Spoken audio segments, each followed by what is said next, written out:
दोस्तों नमस्ते। हमारी दुनिया ही ऐसी है कि मुझे क्या मिला है यह देखती रहती है।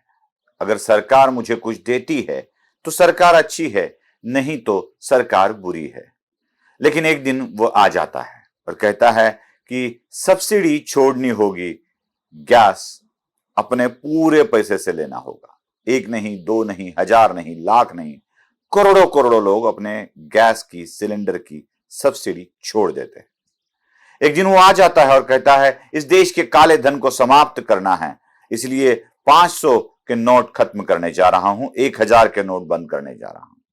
थोड़ी तकलीफ होगी, देश की जनता यह तकलीफ भी उठा लेती है। एक दिन वह कहता है कि देश को पैसा मिले, देश का विकास किया जा सके, इसलिए आपको इनकम टैक्स, जीएसटी सब टैक्स भरने होंगे। टैक्स पेयर्स की संख्या में हजारों की वृद्धि हो जाती है। एक व्यक्ति इस देश का प्रधानमंत्री बनते ही इतने सारे काम लोगों से करवा लेता है और जो मुझे चाहिए ऐसे कहकर मांगने वाला होता है, वह देने वाला हो जाता है देश के लिए। यह चमत्कार नहीं तो और क्या है। वह किसी दिन उड़ जाता है, लक्षद्वीप के समुद्र किनारे बैठ जाता है और मालदीव की अर्थव्यवस्था चरमरा उठती है और वो डूबने लगती है। तब मालदीव के प्रधानमंत्री को माफी मांगनी पड़ती है। इतना ही नहीं, वहां के मेयर के इलेक्शन में भारत के पक्षधर होने वाले लोग ही चुनाव जीत जाते। मोदी नाम की जादू ही ऐसी है। आप चाहो न चाहो, आप मोदी का विरोध कर सकते हो, मोदी का समर्थन कर सकते हो, मोदी को इग्नोर नहीं कर सकते। मोदी ने पाकिस्तान के बारे में कभी कुछ कहा है, ऐसा देखा है आपने? लेकिन बिना कहे इतना कुछ कर दिया, इतना कुछ कर दिया कि कपकपा रहा है पाकिस्तान। भूखमरी के कारण बेहाल है पाकिस्तान में। वहीं की जनता अपने यूट्यूबर्स या न्यूज चैनल्स पर अपने ही देश के प्रधानमंत्री को गालियां बक रही है। वही प्रधानमंत्री मोदी कुछ करते हैं, कुछ कहते हैं तो बवाल खड़ा हो जाता है। अब ये बवाल कहां कहां खड़ा हो रहा है? हाल ही में हमने देखा कि महाराष्ट्र में आए, मतलब नासिक और मुंबई में आए प्रधानमंत्री नरेंद्र मोदी ने अपने कार्यक्रम में एक बात कह दी। उन्होंने कहा कि महाराष्ट्र की या देश की राजनीति में परिवारवाद को खत्म करना पड़ेगा। एक ही परिवार बार बार अपनी पार्टी को चला रहा है, देश को चला रहा है। उस परिवारवाद को खत्म करना पड़ेगा। मोदी का इशारा किसी एक पार्टी की तरफ नहीं था। न जाने कितने परिवार इस देश में राजनीति को चला रहे थे। आपने देखा होगा उत्तर प्रदेश की राजनीति में मुलायम सिंह और उनका परिवार ही चलता था। देश की राजनीति में गांधी और उनका परिवार ही चलता था। महाराष्ट्र की राजनीति में भी यही हाल थे। तमिलनाडु के राजनीति में भी यही हाल। वाईसीआर के बाद उनका बेटा ही आएगा, या एनटी रामाराव के बाद उनकी पत्नी या उनका दामाद आएगा, बेटी का पति आएगा। कौन सा भी राज्य ले लीजिए, देश में परिवारवाद की राजनीति बहुत बड़े पैमाने पर फैल रही थी। तब आए मोदी और मोदी ने इस परिवारवाद की राजनीति पर ब्रेक लगा दिया। अब मोदी परिवारवाद चलाएंगे, यह बात तो हो ही नहीं सकती, क्योंकि मोदी का परिवार ही नहीं है। मतलब अब न बीवी है, बीवी ना होने के कारण बच्चे भी नहीं हैं।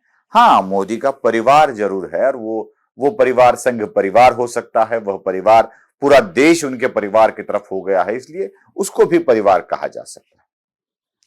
परिवारवाद की राजनीति खत्म करने की जैसी ही बात नरेंद्र मोदी जी ने कह दी, उसी वक्त महाराष्ट्र के दो नेताओं के बीच में बड़ी गड़बड़ी हो गई।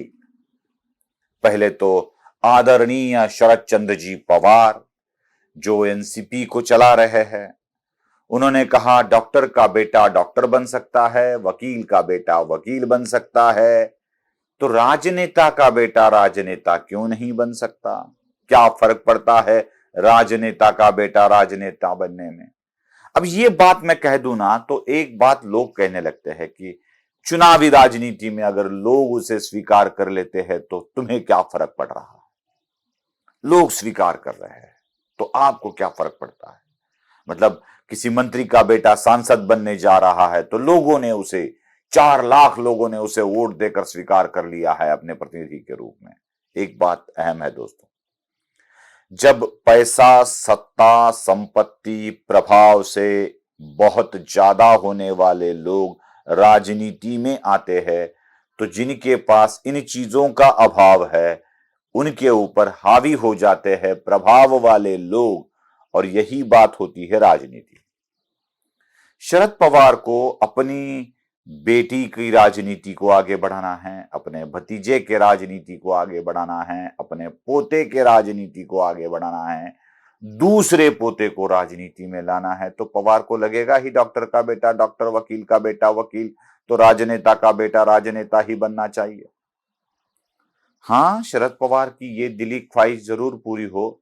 शरद पवार आज तक के होने वाले प्रधानमंत्रियों में से एक है, वही विरासत शरद पवार के बेटी को भी मिले कि उनका भी नाम होने वाले प्रधानमंत्री के लिस्ट में सम्मिलित किया जाए। अब बहुत बड़ी लंबी लिस्ट है जिनके मन में प्रधानमंत्री होने का इरादा है।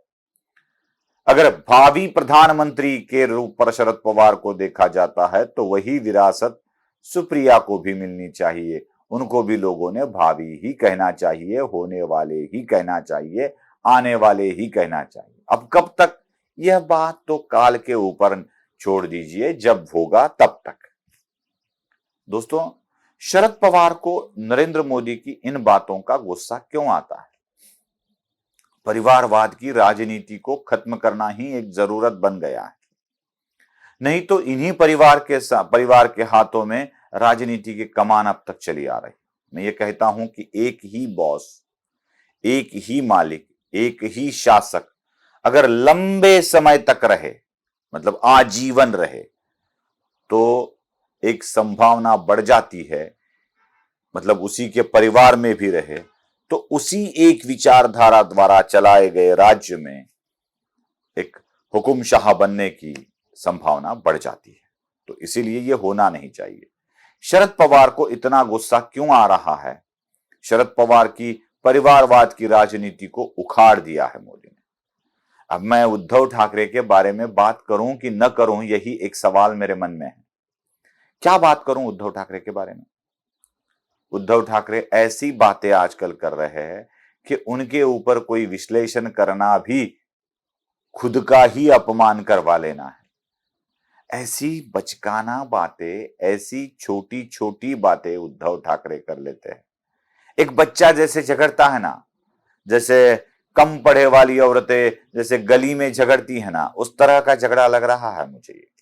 जैसे सार्वजनिक नल पर औरतें झगड़ती है, जैसे घर में किसी भी छोटे छोटे कारण के, छोटे छोटे विषयों के कारण औरतों में झगड़ा होता है, सास बहू में झगड़ा होता है, ननंद के साथ झगड़ा होता है, उस तरह के झगड़े उद्धव ठाकरे करते नजर आए। क्या कह दिया प्रधानमंत्री के बारे में उद्धव ठाकरे ने? उद्धव ठाकरे ने यह कह दिया कि प्रधानमंत्री को परिवारवाद क्या समझेगा जिनके पास परिवार ही नहीं है, घराना ही नहीं है। उसको घराणेशाही, मराठी वाली बात है ये, त्यांना घराणेशाही काय समझना, त्यांच्याकडे घराणेच नाही। उनको घराना क्या समझेगा जिसके पास ही घराना नहीं है। कितनी ओछी बात कह दी उद्धव ठाकरे ने। नरेंद्र दामोदर दास मोदी यह नाम जब बताते हैं तो दामोदर दास मोदी का परिवार भी सामने आ जाता है। यहां तक कि मोदी की मां का मृत्यु भी अभी अभी हुआ है, और किस छोटे के परिवार से आकर अपने परिवार का नाम रोशन कर दिया है, और बस यह अपने तक ही सीमित रखा है मोदी ने। बाकी नरेंद्र दामोदर दास मोदी के बाद कोई नरेंद्र मोदी बीच में नाम लगाकर आगे नहीं आएगा और वह देश का प्रधानमंत्री नहीं बनेगा, यह तो तय है। मोदी को क्या करना है? क्या परिवार बचा है? क्या कोई बच्चा है? या किसी अपने घर वाले को आगे बढ़ाना है? क्या संपत्ति जमा करनी है? इतना पैसा जमा करना है कि आने वाली 7 पीढ़ियां खा सके? अरे आने वाली दूसरी पीढ़ी नहीं है मोदी के पास। दूसरी पीढ़ी नहीं है। और वह बड़े ही निरीक्ष भाव से यह काम कर रहे हैं। और उद्धव ठाकरे ने परिवार नहीं है यह कहकर मोदी को ही गाली दे डाली। जिनके जिनके परिवार की राजनीति है उन सब को मोदी की इन कार्रवाइयों से डर लग रहा है कि कहीं अपने परिवार की राजनीति खत्म न हो जाए, इसीलिए शायद मोदी के ऊपर गलत गलत आरोप लगाकर मोदी की बदनामी करने की कोशिश हो रही है। आपको क्या लगता है? लाइक करके बताइए, कमेंट करके बताइए, चैनल को शेयर और सब्सक्राइब करना मत भूलिए। धन्यवाद।